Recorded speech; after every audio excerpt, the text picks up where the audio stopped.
Ya, entonces, primero que todo, acuérdense que hoy día es el primer control de lectura, pues tienen todo el día para hacerlo, 15 minutos, así que no esperen hasta el final de la noche, el límite nos pasó, no en mis secciones, menos mal, pero en el curso de contabilidad 2, alguien que se le cortó la luz, que se le cayó el internet al final del día, por eso encuentren el momento en que tengan calma en el día, que haya menos uso de internet, no sé, en su casa, etcétera. Particularmente conversamos con otros profesores que de 5 a 6 de la tarde funciona muy mal, al menos en el caso de BTR, como de que ahí colapsa, entonces si alguien lo quiere hacer después, etcétera, traten de encontrar el mejor momento, que quizás no es el óptimo, pero dentro de lo posible que tengan esos 15 minutos de calma. ¿Sí? ¿Alguien que tenga alguna duda de las lecturas para el control?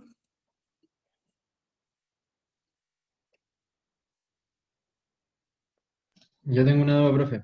Vicente. Em, es que en el texto de repente hablan de partidas. No me queda muy claro a qué se refieren con eso. Como cuentas, por ejemplo, que tú dijeras estos son los inventarios, o estas son las cuentas por cobrar, o estos son los sueldos que tengo por pagar, o lo que le debo a los proveedores, o lo que le debo a los accionistas como capital social o como utilidades retenidas. Son como la cuenta que entra dentro de estas definiciones de activos, pasivos, patrimonio, que es hacia donde nos estamos yendo. ¿Entiendes? Así que como Ah, ya, cuentas o partidas podrían actuar como sinónimos en este caso. perfecto. ¿Qué otras dudas? ¿Qué tan Profe, largo el control, profe? 15 minutos. No, Pero, pero en preguntas. no sabría decirle, o sea, hay como tres versiones, hay algunos que son de verdadero y falso, y son 10 preguntas de verdadero y falso, hay algunos que son de alternativa, bueno, nosotros ya tenemos cargados la mayor parte, pero por ejemplo, después de la prueba, por ejemplo, si ustedes han estado más complicados, entonces le agregamos más preguntas para que sean más puntos. Pero si fuera de alternativas, por ejemplo, cada pregunta es un punto. Entonces, si el nombre del control dice cuántos puntos son, pero si fuese de alternativa y dice 6 puntos, serán 6 preguntas. Si dice 8, 8, y así sucesivamente. O si no, son de desarrollo puro, entonces le salen aleatoriamente a ustedes, obviamente de una base más grande, 3 preguntas que deberían demorarse más o menos unos entre 3 y 5 minutos en responder cada una, 5 líneas, de líneas. O sea, de plano, creo que en Contiliado hicimos uno que era una respuesta de una línea. Entonces, no debería tomarles como ese tiempo, y esos son como los tres formatos. Dependiendo de cuál de los 8 controles sea, podría salirles una forma distinta. Pero eso es más o menos el estándar. Alguien iba a preguntar otra cosa, yo, Antonia. profe, es que me costó mucho entender como los dos textos que habían de resumen, uno el marco conceptual y el otro el... Ujú, Pero me leí también los primeros dos capítulos del libro ujú. y eso lo entendí más. Ajá. ¿Está bien quedarse con eso igual? Sí, claro, es que a mí en general me carga que leamos las normas, pero era más corto. Particularmente, si leíste los dos, el capítulo 2 que se refiere como al marco conceptual tiene algunas diferencias, porque ese es el marco conceptual que aplican en México, que en realidad no es 100% las normas internacionales de información financiera, es una adaptación, pero es muy, muy parecida, o sea, diría en un 98%. Me parece que ese capítulo podría ser un buen reemplazo y más gráfico, en colorcito, etcétera, de lo que sería la norma, porque la norma es súper aria, en especial si uno va al resumen, te quita los ejemplos, te quita todo para dejarlo en 2, 3 páginas. Entonces, me parece que es un súper buen complemento haber leído más. Ya. Gracias. Profe, yo tengo una duda. Ujú, Sebastián. Que ingresos, Ajá. en el resumen que subió, ¿cómo se llama? Lo describían como un aumento de los activos o disminución de los pasivos. Ajá. ¿Cómo pueden disminuir los pasivos? Así como un ejemplo. Es que Yo te yo tenía debo entendido que plata eran y te a pago. pagar sueldo, Eso, te debo plata a ti y te pago. Disminuyen los pasivos. ah, como pago de deuda, algo así. Claro. Para que sea el ingreso, por ejemplo, miren, podría ser esto. Y aquí ya es cuando empezamos a meternos como en tierra compleja. Tú vas a hacer un regalo, pero no tienes idea qué regalar, entonces compra una gift card. ¿Qué le entrará a Falabella, por ejemplo, a cambio de entregarte esa gift card? 15 lucas. ¿Ya? 15 lucas, efectivo, digamos, perfecto. Falabella me entregó ¿cuál es el compromiso de Falabella a cambio de esas 15 lucas? Que las próximas 15 lucas que uno como vaya a gastar en Falabella no se las van a cobrar porque va a usar la gift card. Eso. Entonces vamos a decir que esos 15.000 pesos que le entraron en efectivo, el efectivo es el activo de la compañía y vamos a decir que el pasivo que tiene es entregarme eso. ¿Cuándo? No sé, pues cuando te decía cantar la gift card. O, si no, ¿cuándo? ¿Cuándo ya no dejo de deberte algo? Cuando vence. Cuando venza.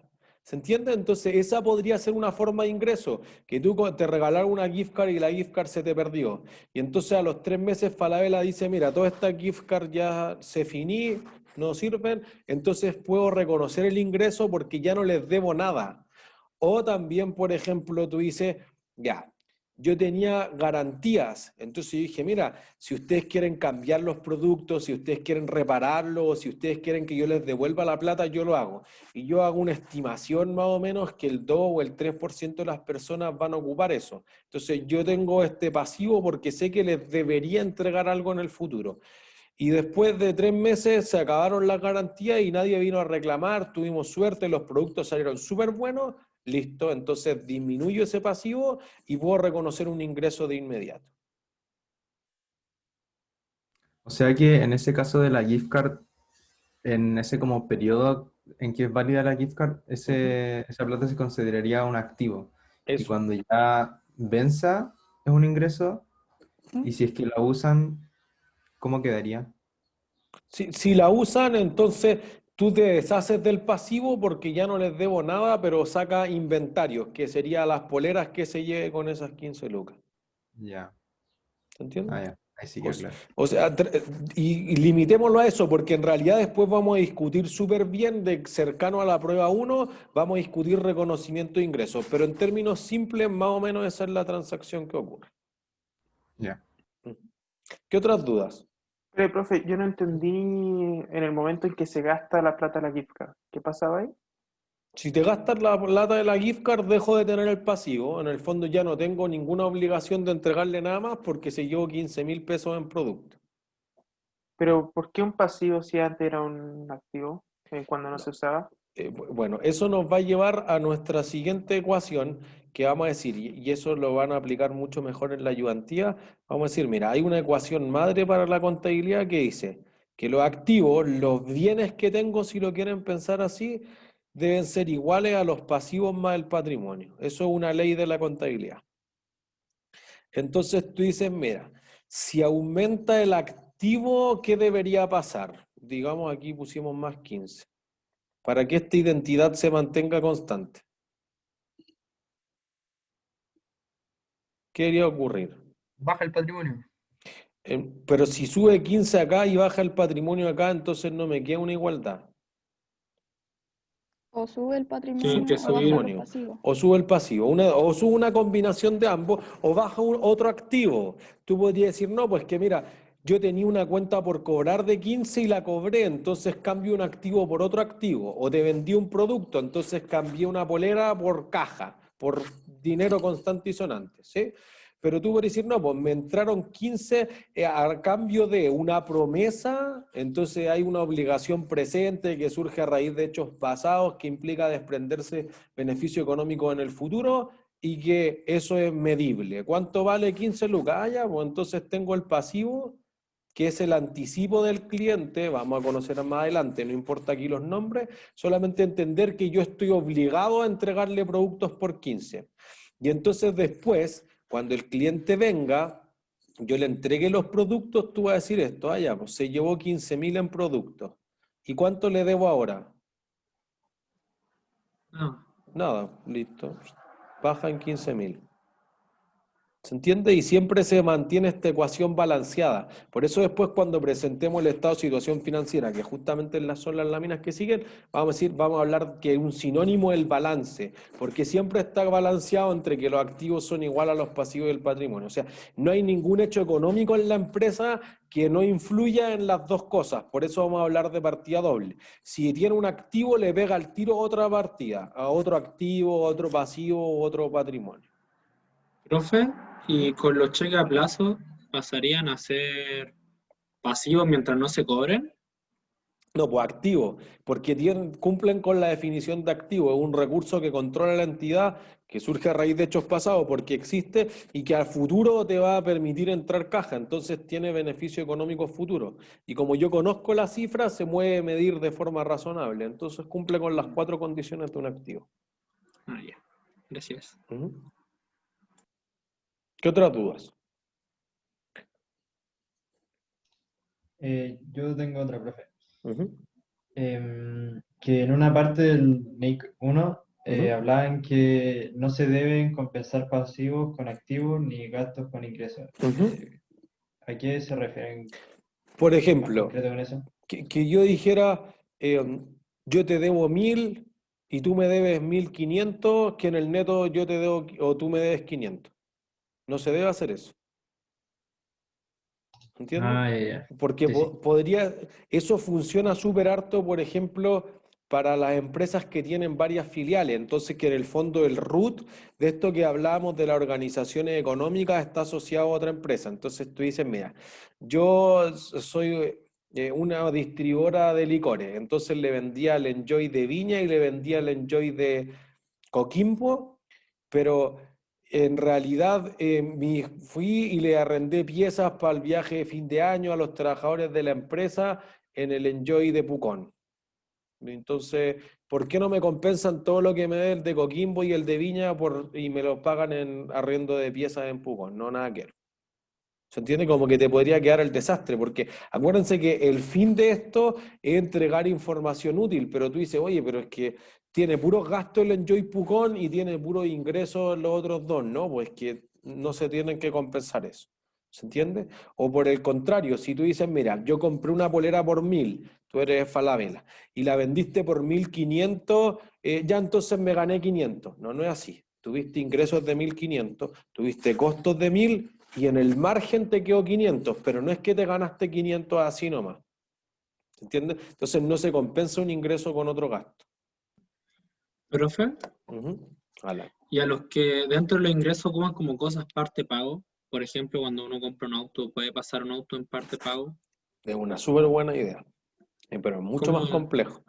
Cuando lleguemos a ingresos, al reconocimiento de ingresos, que eso ya es como el control 4 o 5, vamos a discutir eso, pero en el fondo tú podrías decir algo de este estilo. Me voy a cambiar a la pizarra porque esto me queda un poco chico. Profe, algo corto ahí donde tenía patrimonio, ¿es lo mismo que el capital o no? No. El ¿No? patrimonio es el capital social más otras cosas. Por eso que, por ejemplo, hay que tener cuidado con el libro. El libro se refiere al patrimonio como el capital contable, pero el capital es una de las 3 cuentas que constituye el patrimonio. Podría ser el capital, podría ser la utilidad retenida y podría ser las cosas raras, la reserva. Ah, ya. Entonces, podría ser la diferencia. Entonces, digamos en este sentido que tú dices ya, y esto pasa. Tú, por ejemplo, eres Chevrolet y vienen y te entregan un BM en parte de pago. ¿Cuánto vale el BM? No sé, pues por eso que tendré que tener un mecánico que me dé una estimación. Pero en el fondo tú dices, ya, mira, este auto vale 8 millones en las condiciones actuales, ¿ya? Entonces te queda un auto que tú podrías venderlo. Eso va a ser un inventario. Y tú págame los otros 12 millones en efectivo. ¿Ya? Entonces, esto sería, esto sería como la ecuación, cómo se va a balancear.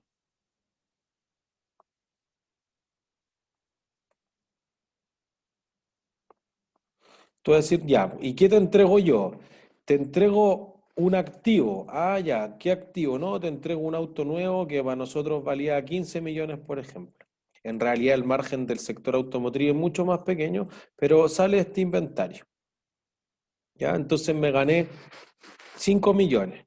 Entonces, por el otro lado, ¿qué digo? Ah, ya tengo un ingreso, porque fíjense que aumentaron los activos y no se explica por un aporte de los accionistas la definición de el activo. Entonces vamos a decir, listo, tengo aquí en el patrimonio 20 millones en ingresos por venta lo voy a poner, y al mismo tiempo tengo una salida, porque hay una disminución en el activo que no se explica por un retiro de los dueños, que son los 15 millones del inventario.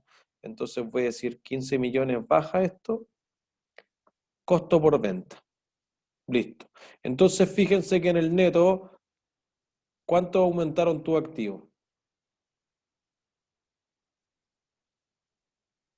5 millones. 5. Y al otro lado, Igual. 5. 5. Listo. Queda balanceado. ¿Se entiende? Entonces, más o menos en términos simples eso es lo que pasa. ¿Cómo llegué a este 8 millones? 4 semanas más. Vayamos a lo simple primero. ¿Qué pasa si después no te pago en efectivo? En realidad te digo ya te voy a pagar en 36 cuotas. Se puede complicar más el negocio en la realidad, pero quizás tratemos de solidificar esta parte de conceptos más básicos para qué nos sirve y ver ciertas partidas fáciles y después le vamos a meter quinta, después le vamos a meter cosas mucho más complejas, pero tomémonoslo con calma primero. ¿Qué otras dudas?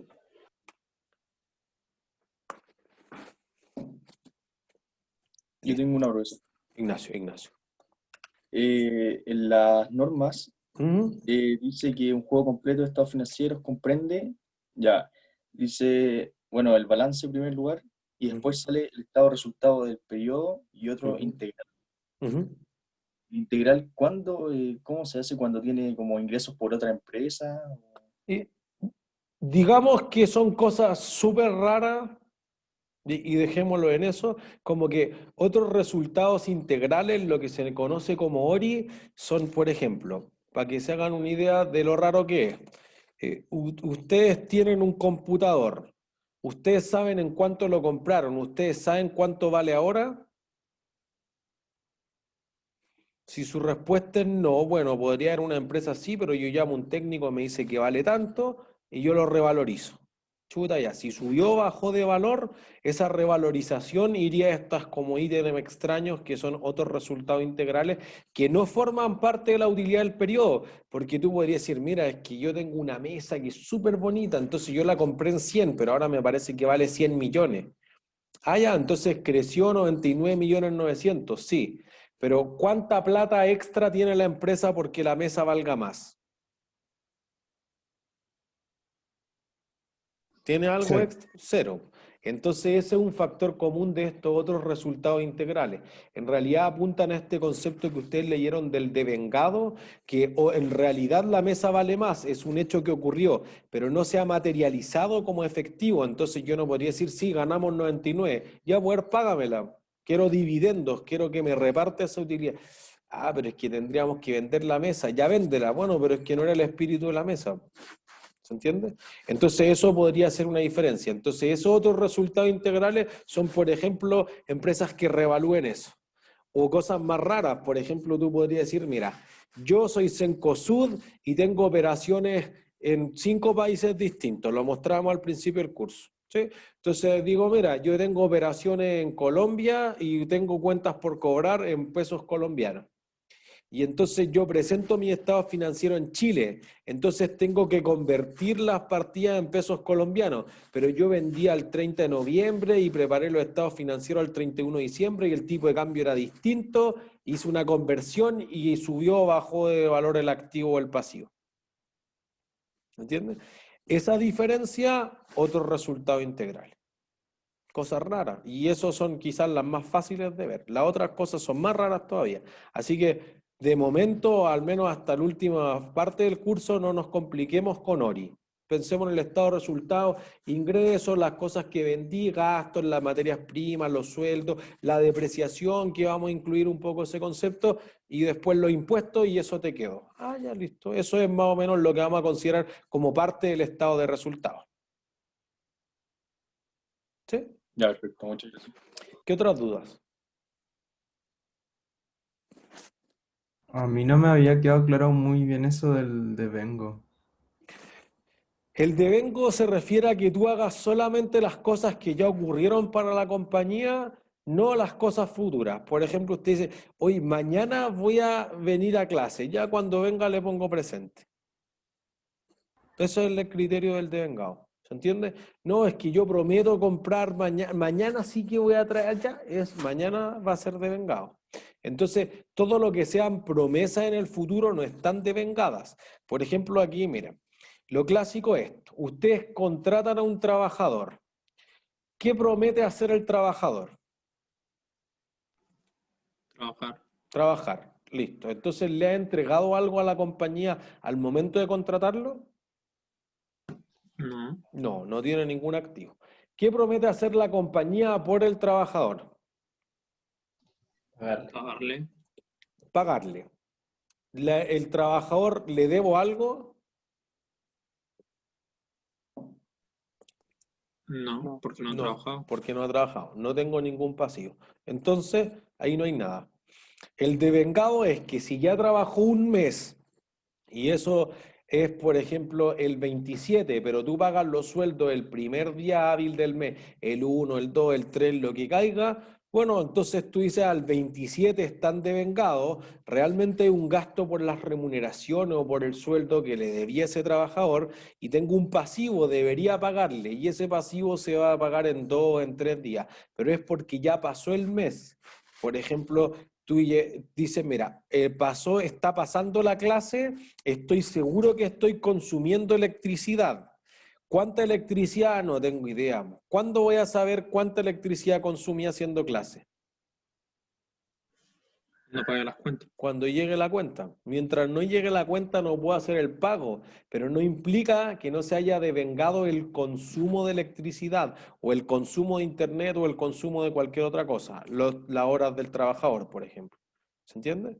Entonces, el devengado es que cuando haya consumido el recurso o haya generado el recurso, en el caso de los gastos o de los ingresos respectivamente, se van a reconocer. ¿Sí?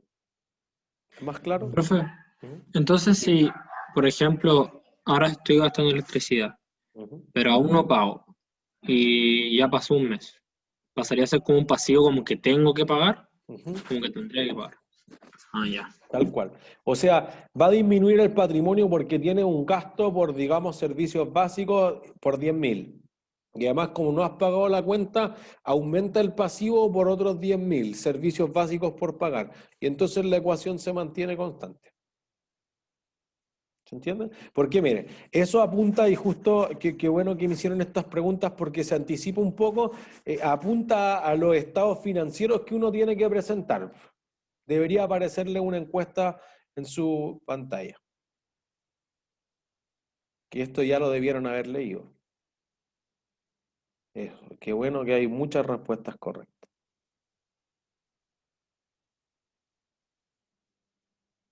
Vamos, vamos.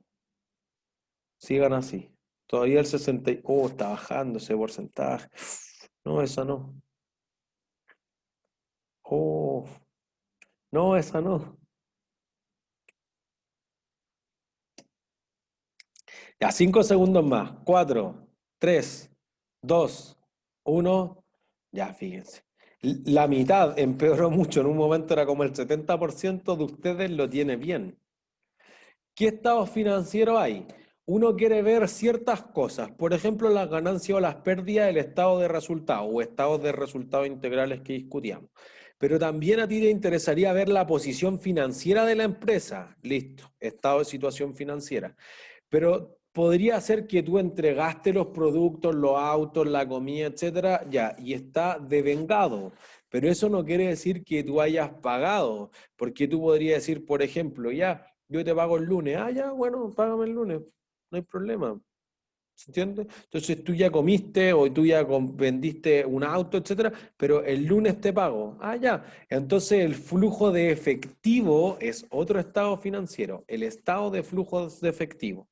Y tú puedes decir, sí, todo eso suena bien, pero no me importa tanto. En el fondo me importa cuánto se movió mi patrimonio, estado de cambio en el patrimonio o estado de cambio en el patrimonio neto. Y entonces, y una cosa que nosotros vamos a discutir en inventario, y yo se lo mostraba justamente a los ejecutivos en el curso de recién de finanzas para no financieros. Le decía, mira, tú tienes dos tipos de productos. Miren, voy para entender por qué yo debería agregar un quinto estado financiero. Tú tienes en bodega 10 unidades a 100 cada una.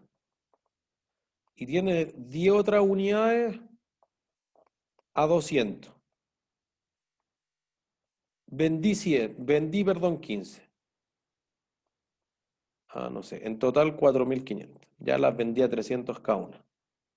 Entonces tu pregunta es, ¿cuánto costaron?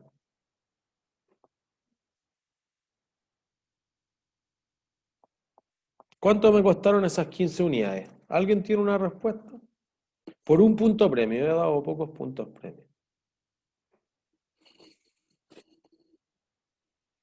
¿Cuánto creen que costaron esas 15 unidades que vendí? Si tenía 10 que me costaron 100 y 10 que me costaron 200. 1.500. ¿1.500? No, esa respuesta no puede ser. 2.000. ¿2.000? Ya suena bien un punto premio. ¿Por qué 2.000? Porque las 10 que valían 100 y ¿Ya? la otra 5 valen 200. Ya, listo. Esto es una filosofía que cuando lleguemos a inventario, un punto premio. Acuérdense que los puntos premios me envían un correo y me dicen en intro a la conta, en tal, por contestar tal razón o tal pregunta, me gané un punto premio y yo les voy a contestar hecho cuando los planille, por si acaso. Es una filosofía que se llama FIFO, First In, First Out. Supongo que los primeros que entraron son los primeros en salir. Es cierto. Podría ser una. ¿Qué otra? Todavía hay otras dos. Así que todavía hay 2 puntos premios. ¿Cuánto? 2.500. Es cierto, ya un punto premio. ¿Por qué? Porque por las 10 de 200 y 5 de 100. Listo, esa otra filosofía que se llama LIFO. Last in, first out. Que por ejemplo podría responder físicamente a que tú tengas una bodega vacía, empiezas a meter productos hasta el fondo, pero cuando vas a la bodega, ¿qué productos saco? Lo que está más a la mano. Lo último Son que más a la metiste. mano. Eso es, las últimas que metiste, pero que son las que quedaron más cerca de la puerta, porque es más fácil. Si en el fondo tú dices, oye, si estas son legumbres, por ejemplo, son todas iguales nomás, pues chao, o esto es celulosa, o esto es cobre, todo igual, un commodity. ¿Se entiende? O si no, podría haber otra opción. ¿Qué otra opción? 3.500. 3.500. El precio medio, ¿o no? 2.250 por precio Eso. medio de 100 y 200. Listo, un punto premio. Costo promedio ponderado. La mitad del camino entre 2.000 y 2.500. En realidad hay más, después podemos discutir de la filosofía HIFO, LOFO, FEFO, KICO, LOCO. O sea, las empresas inventaron una cantidad de cosas que representen siempre información financiera más interesante para los inversores, para los que pueden perder plata. Entonces tú dices, oye, yo tengo una empresa de carne y se va a vencer la carne, entonces hago una oferta. Bueno, lo tuyo debería ser FEFO, el primero que expira, first expired, first out. Listo, primero voy sacando lo que esté más cerca de vencer, si le quedan 2 días, si no lo vendo voy a perder toda la plata. Y si tu empresa es de yogur, etcétera, las empresas alimenticias fueron en esa lógica. ¿Se entiende? Un punto premio cada una de esas respuestas. ¿Cómo se ocupa FIFO, LIFO promedio? Bueno, el quinto estado financiero, por las notas de los estados financieros. Tus estados financieros tendrán 10, 15, 20, 50 páginas y luego entonces está todo explicado, todas estas políticas contables en las notas de los estados financieros. Por eso que la respuesta correcta a la pregunta eran 5 estados financieros. El de resultado, el de situación, el de cambio en el patrimonio, el de flujo de efectivo, que probablemente sea el más importante de todos, y la explicación de qué es lo que yo considero un inventario, qué es una cuenta por cobrar, qué estos gastos pagados por anticipados, PPE, qué son esas cuestiones, notas de los estados financieros. ¿Se entiende? Y eso era justamente mi siguiente lámina. ¿Ven? 5 estados financieros. Entonces el de situación financiera te muestra la foto de la empresa en un momento del tiempo. Entonces, ¿cada cuánto tiempo querré ver la situación o la posición financiera de la compañía? ¿Todos los días, todos los meses, una vez al año, una vez cada 10 años? ¿Qué era la pregunta, profe? ¿Cada cuánto tiempo querría ver eso? Cada trimestre, más o menos. Ya, suena razonable. Entonces las empresas, por ejemplo, las empresas que están abiertas a bolsa, que eran sociedad anónima abierta, eso ya lo discutimos en las clases anteriores, dijimos, mira, esas están obligadas por la Comisión del Mercado Financiero, en el caso de Chile, a presentar la FECU, la ficha estadística codificada uniforme, que son los estados financieros trimestrales. Entonces, al 31 de marzo, al 30 de junio, al 30 de septiembre y al 31 de diciembre, la empresa te está mostrando su posición financiera. Pero, por ejemplo, en Estados Unidos pueden cerrar en cualquier trimestre, el que se te ocurra. Entonces tú dices, mira, yo te presento los estados financieros anuales al 31 de marzo o al 30 de junio. O el último viernes de septiembre, ¿sí? Entonces Apple, por ejemplo, a veces te muestra el 28, el 29, el 27 algunas veces. Dice, no, mira, es que el último viernes de septiembre del tercer trimestre, esa es mi fecha de cierre. Bueno, la empresa encontrará que eso es mucho más interesante para los inversionistas. O los supermercados, por ejemplo, y el retail cierran al 31 de enero. En Estados Unidos se les permite, ¿sí? O en Japón, o cierra el 31 de marzo o cierra el 30 de junio. ¿Por qué? No sé, pues depende un poco de la filosofía de cada país también, o de lo que exija la regulación de cada país, ¿sí? Entonces, ¿por qué los retailers o los supermercados se les permitirá cerrar al 31 de enero? Las Cambios de devoluciones. horario. Por los cambios. Eso es. Pero ojo, no es por las ventas. Uno siempre tiende a creer que uno, al menos los ejecutivos recién contestaban esto. Decían, no, pues que todas las ventas del retail o la mayor parte se hacen en el último trimestre, en la Navidad. Es cierto, ahí están las mayores ventas, pero eventualmente tú ya vendiste el 31 de diciembre. No es que tus ventas se vayan a dar el 2, el 3, el 4, bueno, a menos que, no sé, pues celebres Hanukkah. Pero eventualmente la mayor parte de tus ventas se hacen con anticipación, entonces el 31 de diciembre ya están. Sí, pues, pero si no te gustaron los regalos de Navidad, ¿cuándo los cambio? En enero. En enero. Entonces la posición financiera, que es lo que representa, o la situación financiera, está mucho mejor vista, o la información es mucho más clara, ya se hicieron esos cambios, es probable o es poco probable que cambien al 31 de enero. Entonces dice, mira, para ustedes mejor que muestren al 31 de enero la información a los inversionistas. Entonces algunas empresas de ese rubro han escogido esa fecha de cierre. ¿Se entiende? El estado de resultados, y eso es una foto de la empresa a esa fecha.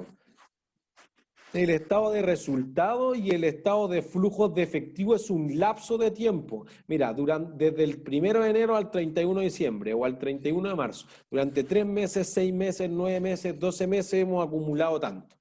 Entonces, son estados financieros que se resetean todos los años, o sea, tú dices ya, el 1 de enero tus ventas son 0, parto desde 0, pero mientras tanto va acumulando lo que ha pasado en este mes, en estos 3 meses, en estos 6, etc. En cambio, el estado de situación financiera no, pues yo te dije, mira, el año pasado cerramos con tanta plata en el banco, por lo tanto este año abrimos con tanta plata en el banco. ¿Se entiende? Y si la empresa no hace nada, se bloqueó, dejó de hacer negocios, pero no tiene que pagarle a nadie, dejó esa plata en el banco, la plata sigue estando ahí hasta que la empresa empieza a operar de nuevo. ¿Se entiende? Entonces va una parte que está basada en la idea de los ingresos y los gastos devengados, que es el estado de resultados, pero también hay uno que va en cobros y pagos, que es el estado de flujos de efectivo, y que abre esto y te dice, mira, ¿qué cosas tienen que ver con tu negocio puro? Operación. ¿Qué cosas tienen que ver con invertir en infraestructura, en equipo, en patente, en licencia, en franquicia? Inversión. Y para construir eso, ¿dónde salió la plata? No, mis accionistas pusieron, el banco puso, o cualquier otro entremedio, actividades de financiamiento. ¿Se entiende? Entonces todos miden un flujo durante cierto periodo y eso es más bien una película de la compañía. ¿Se entiende?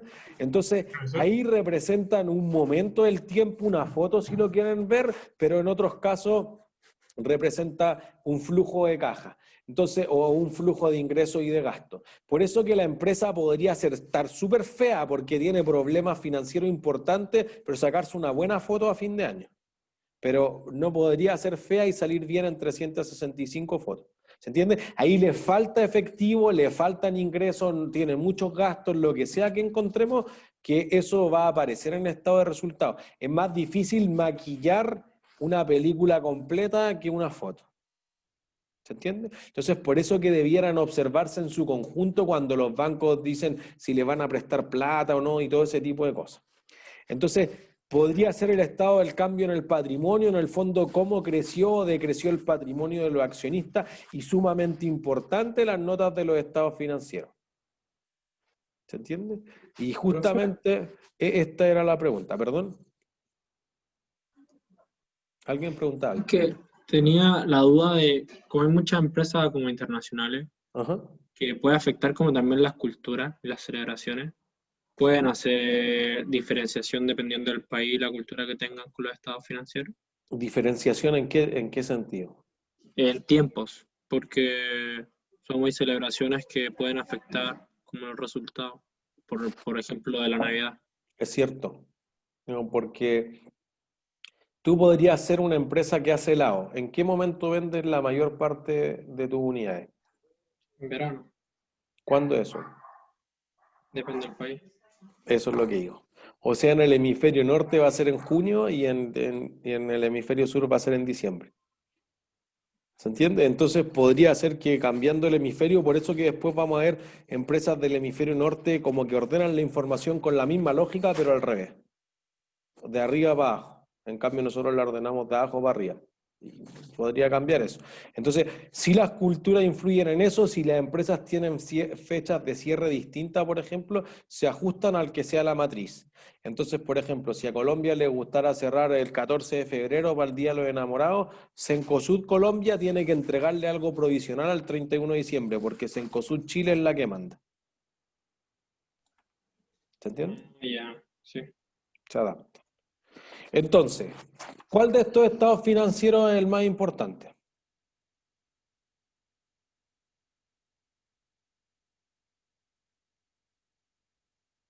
¿Más importante para quién o en general? Bueno, es una siguiente pregunta, que eso también está. ¿Para quién preparo los estados financieros?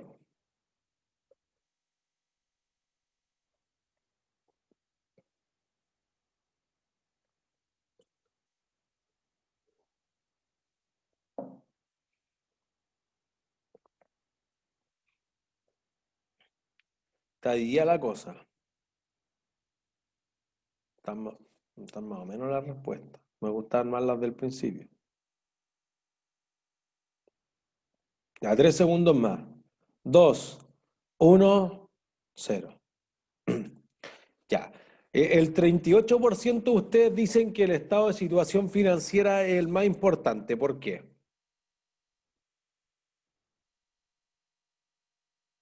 O sea, yo creo que porque como uno de los usuarios más importantes, o sea, a los que más les interesan los estados financieros son inversionistas, acreedores, ¿les interesa saber eso, la situación financiera de la empresa?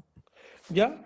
Entonces, eso es importante. ¿A quién está dirigido primariamente los estados financieros? A los inversionistas, a los dueños de la empresa, a los accionistas, digamos, y a los prestamistas de la empresa. Si después los proveedores, los clientes, los trabajadores, los reguladores, Greenpeace, la ONG, no sé cuánto, quieren ver los estados financieros, está bien, pero no están preparados primariamente para ello. Secundaria o terciariamente se pueden preparar y se les va a entregar toda la información, pero lo más importante es para los inversionistas. ¿Por qué? ¿Por qué los más importantes son los inversionistas? tienen Creo que que saber cómo Satoshi- se está manejando su plata, al fin y al cabo. Bueno, porque pusieron plata. Por eso que son estados financieros. No es un reporte de ESG, por ejemplo, de el medio ambiente, social y gubernamental dentro de la compañía. El directorio, digamos, si cumple con las comunidades, no, ese otro tipo de reporte. Los estados financieros son financieros y están enfocados en los que financiaron la empresa, los que pusieron capital. Entonces, si le va mal a la empresa, podría pasar que la empresa quiebre. Y entonces ahí van a perder todo el capital. Entonces, ¿cuándo una empresa quiebra?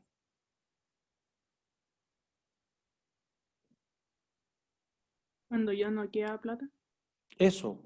Entonces, ¿cuál es el estado financiero que debiera ser el más importante? El estado de flujo de efectivo, porque la empresa podría estar teniendo pérdidas todos los años, pero el accionista le mete más plata y le mete más plata de su propio bolsillo para subsistir el negocio. Los emprendimientos son así, mucho tiempo a pérdida, pero hay alguien que mete plata al negocio, pues entonces mientras haya caja o haya efectivo no hay ningún problema. Cuando tú dices, mira, secamos la cuenta corriente, no podemos pagar más sueldo, hasta aquí llegamos, no puedo pagar más facturas, chao, hay que empezar a vender todo lo que quede, es cuando se te acabe el efectivo. Por eso que el estado de flujos de efectivo es el más significativo. La situación financiera podría ser importante, los resultados, ganancias y pérdidas podrían ser importantes, pero no tan importante como que la empresa tenga flujos de caja. Si la empresa no tiene flujos de caja, está destinada a la muerte. Y en principio uno no quiere que la empresa muera. ¿Se entiende? Entonces, ¿qué tan extensos debiesen ser esos estados financieros? Depende de la empresa. Pero díganme un número de páginas. 50. 50, la universidad tiene 41, es cierto. Pero si yo fuera Cencosud, te alcanzo a contar que tengo 5 negocios en 5 países que ocupan monedas distintas que un país hiperinflacionario como Argentina en 50 páginas. No. 700. Por ahí va. O sea, si alguien, por favor, empiecen a abrir la memoria de Cencosud, que está en el metacurso. 875 páginas. Y otras empresas japonesas, por ejemplo, fueron a 1100, a 1200, el Manchester United en algún momento 900 páginas, porque te tengo que explicar que los jugadores de fútbol, que las lesiones, que las camisetas, que los logos, que si el equipo de reserva, que los cadetes, que cuánto gasté en materiales, que este es el potencial, que vamos a hacer tales transacciones, que lo enviamos en préstamo, entonces un leasing, el leasing se descuenta a tal casa de descuento, ya, 800 páginas. ¿Se entiende? Pero tiene un problema. Nosotros, fíjense que del día 1 lo que queremos decir es, mira, estos reportes te entregan información financiera para tomar decisiones. Tú le vas a prestar plata, vas a asociarte con él, vas a abrir un nuevo restaurante, lo que quieras ver y puedo mirar ciertas cosas. Y entonces tú podrías decir, perfecto, esta información debe ser lo más relevante o lo más detallada posible, pero si tú me entregas 1200 páginas y tengo que tomar una decisión de si cerrar de aquí a fin de mes, no alcanzo a leer 1200 páginas. Imposible, porque aparte no es una historia, no es Harry Potter, pues aquí tengo información que tiene números, cálculos que yo tengo que replicar, que tengo que ver tendencias, perspectivas, comparar con otras empresas, no es lo mismo. Entonces cuando yo tengo que revisar ese tipo de números, es mucho más duro 1200 páginas. Entonces quizás lo que ocurrió fue que las empresas, además de utilizar IFRS, que mostrábamos en la clase anterior, crecieron mucho en el número de hojas, de páginas que le agregaron los estados financieros con una información súper precisa, pero se volvió inútil para los inversionistas. ¿Se entiende?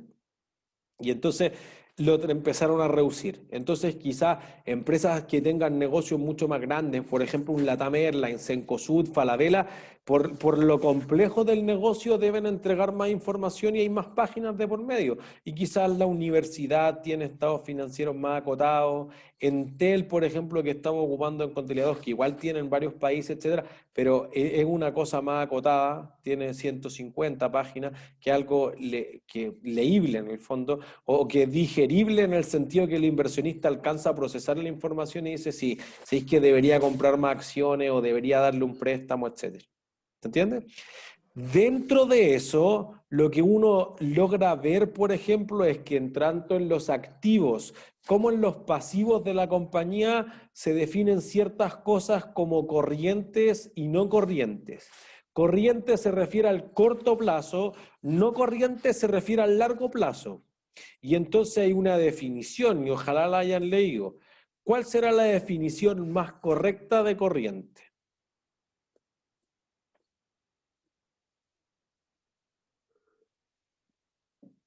Para entender qué es corto plazo y qué es largo plazo.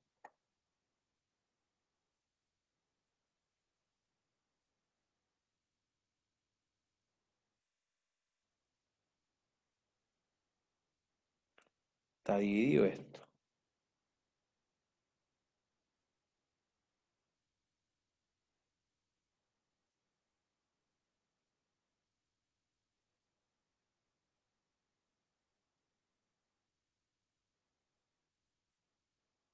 Ya, 3, 2, 1, listo. Entonces, miren, 2/3 de ustedes, el 68% dicen que si lo que se vaya a consumir, cobrar o pagar dentro del ciclo operativo del negocio. Y eso es cierto. Así que si le apareciera algo de ese estilo en el control, debiera irle súper bien, porque la norma dice, mira, que sea en un ciclo del negocio o un año. Si tú no me dices nada, lo que sea en menos de un año. Entonces, si tú tienes una cuenta por cobrar o un cheque por cobrar a 60 días, ya eso es un activo corriente.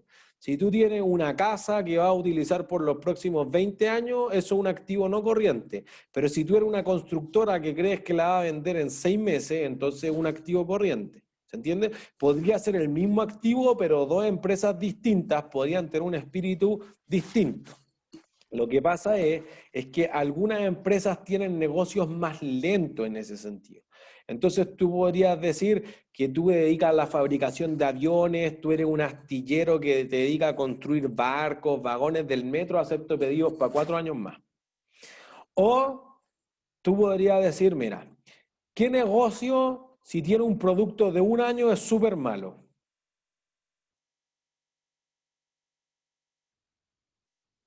¿Cómo? ¿Qué negocio que tenga un producto de un año es súper malo? Un auto. Panadería. ¿O un auto? No sé. No, por el contrario, mire, si la panadería saca el pan todos los días, pues entonces el negocio dura menos de un año, el producto es de un día o del día.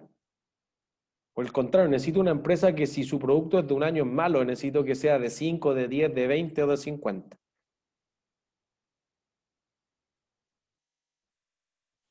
Los que hacen aviones, entonces. Bueno, los Una que hacen casa. los aviones y los astilleros seguro, pero algo distinto a eso. Una casa. Ya puede ser Carretera, que edificio. construyas casa, la construcción puede ser que se demore más de un año, entonces tú vas a decir, no, pues corriente no es para mí un año, es más que eso, porque nuestro negocio dura más, pero quizás tiene que ser algo más líquido. No líquido en el sentido financiero, físicamente líquido. ¿Qué cosa de El un año agua. sería súper malo? ¿Qué cosa? El agua. Bueno, pero el agua de un Las año... presas de agua son permanentes. Sí, es cierto, pero tú puedes extraer el agua y le harás la purificación que quieras en 2 días. ¿El vino? Del vino. La industria del licor podría ser distinta, porque tú dices, oye, un whisky de un año asqueroso. Entonces tú dices, no sé, 5 años, 10 años, tú tienes que añejar el vino, reserva, etcétera, y podría tener un proceso súper largo. Entonces tú dices, sí, la vendimia la hago una vez al año, pero eso es solamente sacar la uva, después procesarlo, añejarlo, etcétera. Esto dura 2 años, 3 años, 5 años, y entonces eso produce que para algunas empresas el corriente se haya definido algo distinto a un año. Diríamos que el 95% de las empresas definió que corriente era menos de un año, pero hay algunas excepciones de las industrias que hemos dicho que más bien han definido que van algo más allá y su corriente es un ciclo del negocio y su negocio dura 2 años, 3 años, 5 años, 10 años. Profe, Ujú. ¿cómo podemos determinar el ciclo del negocio? No, es que eso es una definición de la empresa. No, tú me podrías decir mi negocio dura 8 años y ya, listo.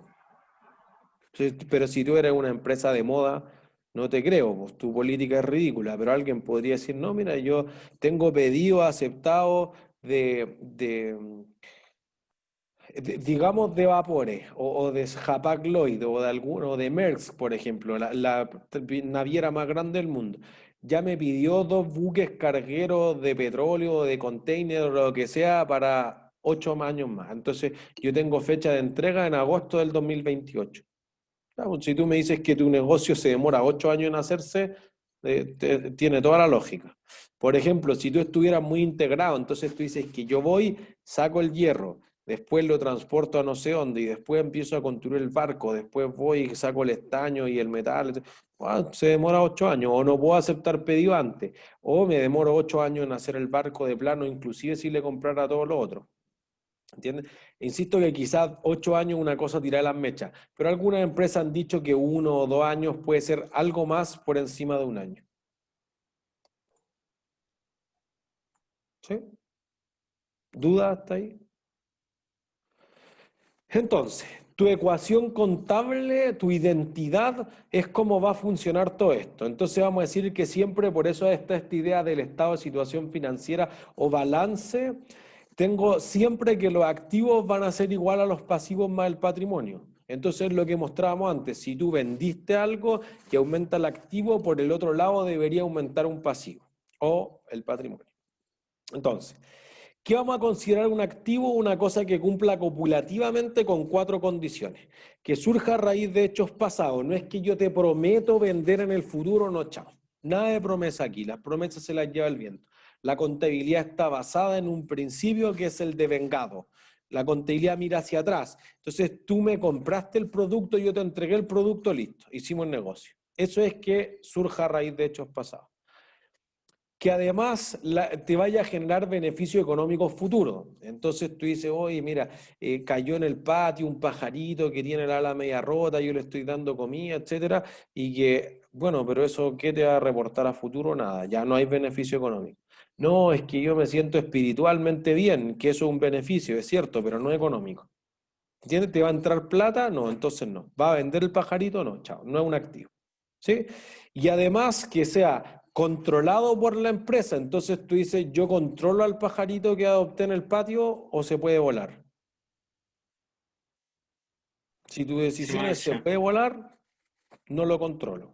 Si tienes un circo o una tienda de mascotas y los tienes encerrados, no se puede volar. Ah, entonces ahí sí lo tengo controlado.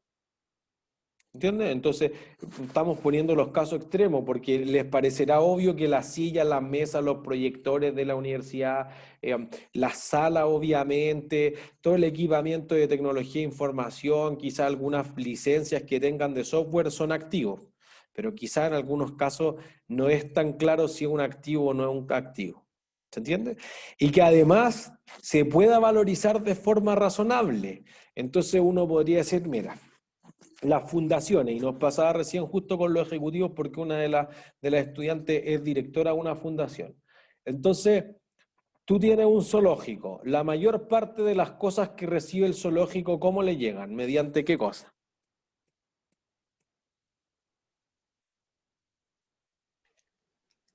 ¿Cómo creen que le mediante llegan? qué? O sea, yo podría vender cosas o el zoológico recibe algo así como la Teletón. ¿Qué es lo que recibe la Teletón normalmente? Donaciones. Donaciones, listo. Entonces yo te doné un oso polar al zoológico. ¿Cuánto vale un oso polar?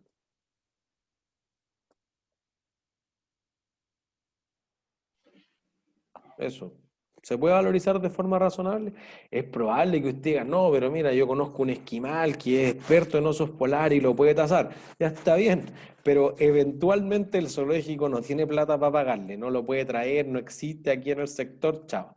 No se puede valorizar de forma razonable. Entonces quizá hay gente que quiere ir a ver el oso polar, que quiere ir a ver un elefante, que quiere ver un rinoceronte blanco que hay 10 en el mundo, está bien. Pero eso no lo puedo en el sentido contable contabilizar como un activo porque no lo puedo medir de una forma razonable. Si yo lo hubiera comprado es distinto porque tengo el costo. Si a mí me lo donaron es más difícil.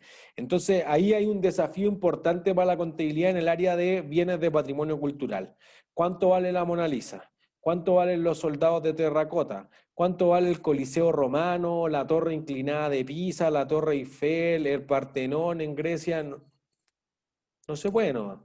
Entonces alguien, siempre la discusión, no, pero es que si uno va a Francia, etcétera, y va al museo, es solamente para ver la Mona Lisa. Sí, sí es cierto. Si eso no quita que te genere la mayor parte de los beneficios económicos. Lo que pasa es que no se puede valorizar de forma razonable. No hay una compañía de seguros que se la haya jugado y dice, ya saben que vale 150 millones de dólares y entonces yo pago la póliza de seguro. O sea, si la transportamos y se cae el avión o se hunde el barco, yo le pago 150 millones de dólares al Louvre en Francia. No, nadie se la ha jugado de esa forma. ¿Se entiende? Entonces, por eso tiene que ser valorizable de forma razonable. Y entonces, lo que uno dice es fundamentalmente, mira, si no es valorizable de forma razonable, entonces la compañía va a quedar fuera de la contabilidad. No es que la empresa no lo tenga, pero es imposible de contabilizar. ¿Sí? El pasivo debe cumplir también copulativamente, es decir, todas las condiciones al mismo tiempo. Si te falta una, no puedo reconocerlo como activo, en el pasivo es más o menos lo mismo. Que yo tengo la obligación presente, que va en la misma lógica que el control para el activo, que surge a raíz de hechos pasados, que pues, implica en el futuro desprenderse de recursos económicos, no implica que tú vayas a tener que pagar con caja. Tú podrías entregar gallina a cambio de un servicio, pero ese es un recurso económico, y que tú puedas medirlo con razonable fiabilidad. Entonces, por ejemplo, yo contrato un trabajador, ¿le debo algo a ese trabajador? ¿El sueldo? No, no le debo nada. ¿Por qué no le debo nada? Porque aún no El día trabaja. que ¿Perdón? Porque aún no trabaja. Porque no trabaja. Cuando haya pasado el mes, y eso apunta al concepto de devengado, entonces ahí le voy a deber la plata. ¿Se entiende? Entonces hoy día no es una obligación presente. No cumple con la primera condición, chao. Contratar a alguien te genera nada. ¿Sí? O si lo quieren ver al revés, él tiene como horas por trabajar, que sería tu activo, tú tienes remuneraciones por pagar, que sería tu pasivo. Como los dos son onerosos, nadie se debe nada. No hay nada. Profe, pero eso no es 100% cierto, ¿sí? Es Como en la 100% realidad. cierto. Porque, o sea, si yo contrato a alguien y aunque no trabaje ningún día y lo despido, ¿tengo que pagar algo? Cero. O sea, Porque igual no es trabajó. ¿Sí? La indemnización por años de servicio es literal por años de servicio. Pues entonces cada vez que pase un año, tú vas a acumular una indemnización que es un mes de sueldo, con un tope de 11 años a menos que tenga contrato ejecutivo. O sea, podría pasar esto. Tú contrataste un trabajador, esto pasa mucho en la construcción. Lo contrataste, por ejemplo, este viernes, fin de mes. El lunes no llega nadie a la construcción. Bueno, obviando la pandemia, obviamente, no llega nadie, están todos curados, se lanzaron el fin de semana, no llegan. Entonces ya no llega a los 2 días, a los 3 días, ¿le pago algo? No. ¿Lo he hecho? Si falta 2 lunes, sí. Pero hay más, o sea, uno dice, no, pero ya esto es como no llegan, ya voy a aceptar que un día se lanzaron, pero todos los días, ¿cómo se...? Bueno, es que si no hay más, si ese es un problema grande para la construcción, por eso terminan teniendo sobrecostos de la mano de obra importantes, 5 o 6% del total de la obra, porque en el fondo dicen, bueno, ya, pero lo he hecho, pues, ¿y a quién voy a ir a buscar si no hay más maestros? Son los que son nomás. Entonces, eventualmente tú dices, ya, pero si lo he hecho no le tengo que pagar nada, porque ni siquiera es una despido por condiciones de la empresa. Entonces, no es por necesidad de la empresa, es porque nunca llegó. Entonces, podría entrar en estas causales legales de que yo no les tengo que pagar nada, o que se robó plata, etcétera. No es una indemnización a todo evento, en el fondo. ¿Entiendes? Así que es 100% cierto lo que decía. Ok, gracias. Que surja a raíz de hechos pasados, entonces, que la realidad, yo digo, en el futuro te prometo pagar. Por ejemplo, tú chocaste, pero no es claro quién tiene la culpa. Nos vamos a juicio. Hay una demanda. ¿Es un pasivo o no es un pasivo? Depende de quién gana. Ah, ya. Entonces no surge a raíz de hechos pasados.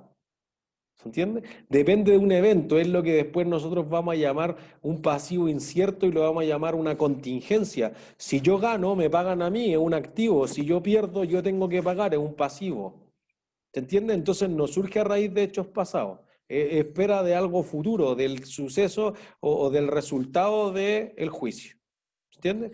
Que implique desprenderse de recursos económicos es obvio, pero alguien podría decir, bueno, es que quizás si gano el juicio no me desprendo. Otra razón para que esa demanda no sea un pasivo de la empresa. ¿Sí? Y que pueda medirse con razonable fiabilidad. Entonces, si nosotros separamos los pasivos, y me parece que voy a rayar la pizarra un poco, esto podría ser más clarificador, uno podría decir algo de este tipo, podría decir, mira, yo tengo los pasivos y se pueden separar en varias formas. Tú podrías decir que son ciertos o son inciertos. Dentro de los ciertos, tú podrías hablar de pasivos financieros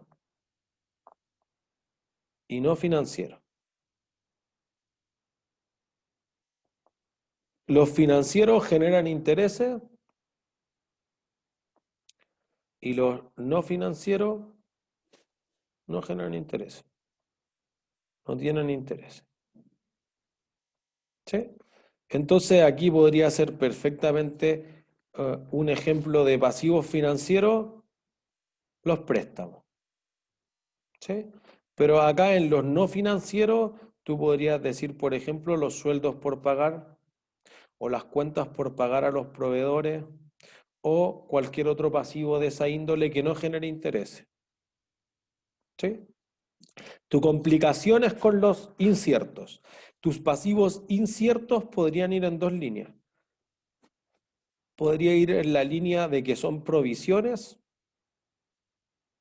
y podrían ir en la línea de que son contingencias o contingentes. Un pasivo contingente no es un pasivo. Una provisión sí es un pasivo. ¿De qué depende? Depende de esto. Tú podrías decir, no sé cuánto, pero sé cuánto. Listo. Eso es lo que importa, el cuánto. En el contingente, no sé cuándo ni cuánto.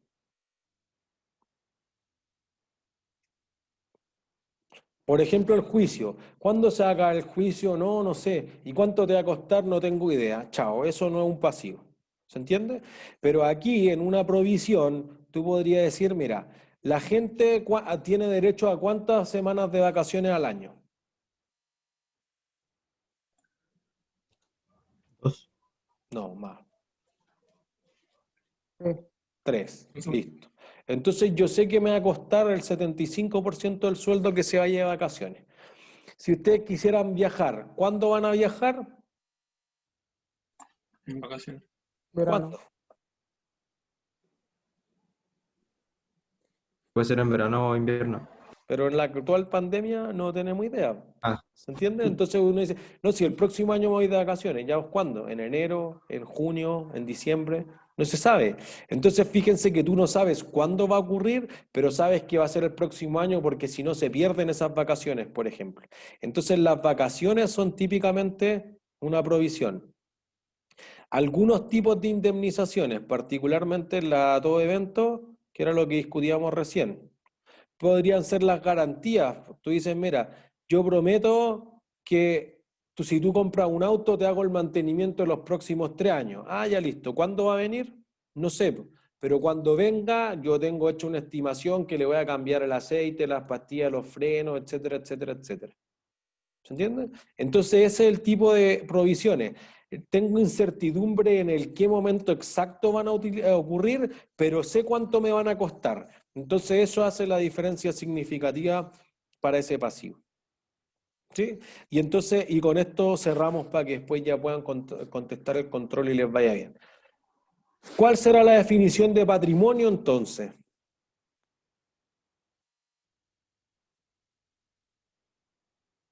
Si veo la ecuación contable, ¿cuál será el patrimonio? Activos menos pasivos. Eso es, pues. O sea, hay una definición, claro, más importante, etcétera, pero en el fondo uno dice, mira, el patrimonio es la parte residual de los activos de la entidad una vez que pague todos los pasivos. Suena más sofisticado, pero eso es activo menos pasivo. Si yo tengo 1000 de activo y debo 1500 de pasivo, chao, la empresa está quebrada, no tiene por dónde. Si yo tengo 1000 en activo y debo solamente 600, a la empresa le quedan 400, que es el patrimonio. ¿Se entiende? Y entonces por eso después deriva la idea de ingreso y gasto, que un ingreso era lo que decíamos al principio de la clase, es un aumento del activo o una disminución del pasivo que no está relacionada con que los dueños pusieran plata. Y por el contrario, los gastos son una disminución del activo o un aumento del pasivo que no está relacionada con que los dueños hubieran sacado plata de la compañía. ¿Se entiende?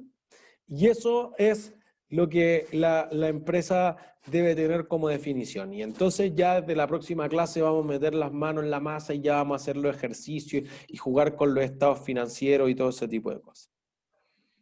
¿Sí? ¿Dudas? ¿Todos claros? Yo, como dijo que, ¿cómo se llama? Ingreso y gasto no tiene que ver con que los dueños pongan plata. Cuando alguien compra acciones, eso sería un aumento del activo nomás, ¿o no? ¿Le entra caja a la empresa? Sí. Entonces también tiene más capital en parte del patrimonio, así que tiene más patrimonio y más activo. Entonces ese sí está relacionado con los aportes de los dueños, pues entonces no debiese ser considerado un ingreso. Ah, sí, sí. Ya, perfecto. Que estén todos bien. Gracias por quedarse. Chau, chau. Chao, profe. Chao, profe. Chao, que estén bien. Chao. Chao, gracias. A ustedes. Chau, chau.